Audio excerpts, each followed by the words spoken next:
یہ کہانی ہے فرعون کی طاقت، غرور اور انجام کی ایسی داستان جسے سن کر روح کانپ جاتی ہے۔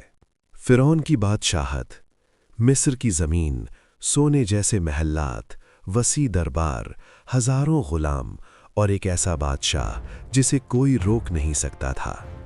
وہ خود کو صرف بادشاہ نہیں سمجھتا تھا، وہ خود کو خدا کہتا تھا۔ لوگ اس کے سامنے سجدے کرتے اور جو انکار کرتا وہ زندہ زمین میں دفن کر دیا جاتا۔ بنی اسرائیل پر ظلم۔ فرعون کو ایک خواب آیا کہ بنی اسرائیل میں ایک بچہ پیدا ہوگا جو اس کی سلطنت کو ختم کر دے گا۔ بس پھر کیا تھا، اس نے حکم دیا ہر نوزائیدہ لڑکے کو قتل کر دیا جائے۔ گلیاں ماؤں کے رونے سے بھر گئیں، گودیں خالی ہو گئیں اور آسمان گواہ تھا کہ زمین پر ظلم عروج پر تھا۔ موسیٰ علیہ السلام کی پیدائش، اسی ظلم کے اندھیروں میں اللہ نے نور پیدا کیا۔ حضرت موسیٰ علیہ السلام، اللہ نے موسیٰ کی ماں کے دل میں بات ڈالی کہ اس بچے کو صندوق میں رکھو اور دریا میں ڈال دو، میں خود اس کی حفاظت کروں گا۔ ایک ماں کا دل کانپ رہا تھا، لیکن اللہ کا وعدہ سچا تھا۔ دریا صندوق کو لے کر سیدھا فرعون کے محل تک پہنچ گیا۔ فرعون کے گھر میں پرورش۔ فرعون کی بیوی آسیہ نے بچے کو دیکھا، دل پسیج گیا، کہا یہ بچہ میری اور تیری آنکھوں یہ بچہ میری اور تیری آنکھوں کی ٹھنڈک ہے۔ اسی کے محل میں پلنے لگا۔ اللہ کی قدرت دیکھیں، دشمن کے گھر میں نبی کی پرورش، حق کی دعوت۔ سالوں بعد اللہ نے موسیٰ علیہ السلام کو نبوت دی۔ آپ فرعون کے دربار میں گئے، نہ خوف نہ لرزش، اور کہا اللہ ایک ہے، اپنے رب کو پہچانو اور بنی اسرائیل کو آزاد کرو۔ فرعون ہنسا، غرور سے بولا میں تمہارا رب ہوں۔ معجزات اور انکار۔ موسیٰ علیہ السلام نے عصا زمین پر ڈالا، وہ زبردست سانپ بن گیا۔ ہاتھ نکالا، چمکتا ہوا نور۔ جادوگر سجدے میں گر گئے، انہوں نے حق پہچان لیا۔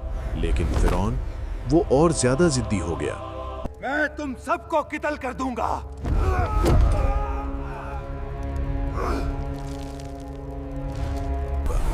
عذاب در عذاب۔ پھر اللہ نے نشانیاں بھیجی، ٹڈی دل، جوئیں، مینڈک، خون میں بدلا ہوا پانی۔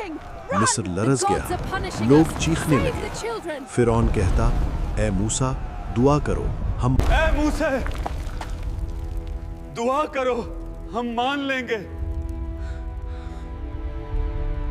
سفر۔ آخر کار اللہ نے حکم دیا، اے موسیٰ بنی اسرائیل کو لے کر راتوں رات نکل جاؤ۔ فرعون کو خبر ہوئی، وہ لشکر لے کر پیچھے دوڑا۔ سامنے سمندر، پیچھے فرعون کی فوج۔ بنی اسرائیل گھبرا گئے، لیکن موسیٰ علیہ السلام نے کہا میرا رب میرے ساتھ ہے۔ سمندر کا چاک ہونا۔ موسیٰ علیہ السلام نے عصا مارا، سمندر دو حصوں میں بٹ گیا، راستہ بن گیا، لوگ گزر گئے۔ فرعون چیختا ہوا آیا، اپنی فوج کے ساتھ اندر داخل ہوا۔ فرعون کا انجام۔ جیسے ہی آخری شخص نکلا، سمندر بند ہو گیا، پانی پہاڑ بن گیا۔ فرعون چیخنے لگا۔ اس وقت اس نے کہا، میں ایمان لایا، لیکن بہت دیر ہو چکی تھی۔ اللہ نے فرمایا، اب جبکہ تو ساری زندگی نافرمان رہا۔ فرعون طاقت سمیت، غرور سمیت سمندر میں دفن ہو گیا۔ اختتامیہ پیغام۔ فرعون مر گیا، لیکن اس کی لاش آج بھی عبرت کے